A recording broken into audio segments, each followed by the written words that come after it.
Our news team gained access to the dialysis unit where the picture painted was obvious, as every machine was occupied by a patient. The welcome area of the unit had standing room only as patients waited for their turn to get on a machine. But there was no machine available, as each of the 22 units were occupied by patients receiving treatment around the clock. Those patients were eager to show us the conditions they had to endure as they get treatment. They pointed out the torn seating that they spend hours in. It's a daily occurrence at the unit, according to staff there. Dwayne Allen Brown was among more than 24 patients we met at the unit when we visited just after 12 on Thursday afternoon. Brown says he receives treatment 3 times a week and catches the bus to get to PMH. However, he says he does not let his circumstances get him down. I don't really think about it like that because I don't want to put no more pressure on like the pressure now. So I don't think about that. I guess it's come. It's on God, grace and mercy come. Give me life to get up in the morning time and come here.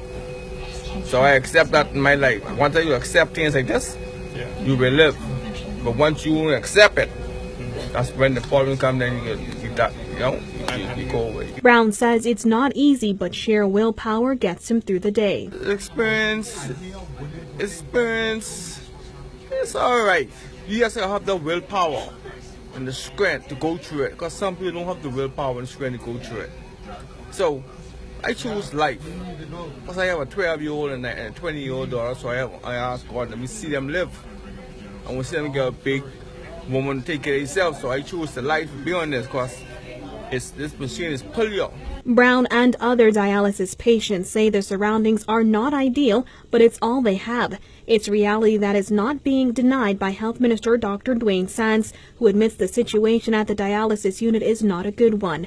Dr. Sands telling our news team today that the demand on PMH's dialysis unit has become increasingly hard to meet. PMH is overwhelmed. Sands says the dialysis unit is not only challenged but also extremely expensive. According to Dr. Sands, there are currently 200 people on dialysis at PMH. Sands explained that given the fact that PMH's unit can only handle 200 people, the government has had to contract private centers to treat an additional 400 patients. According to the health minister, each patient costs the hospital $50,000 to $80,000 annually.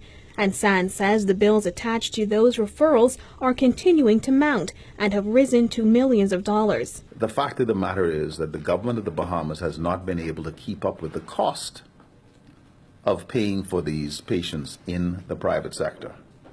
And so for years we have been in arrears, owing some vendors more than $1 million at a time, and it creates a serious problem. So while these private vendors who provide this dialysis service would be willing to take additional patients, we haven't been able to pay them on time.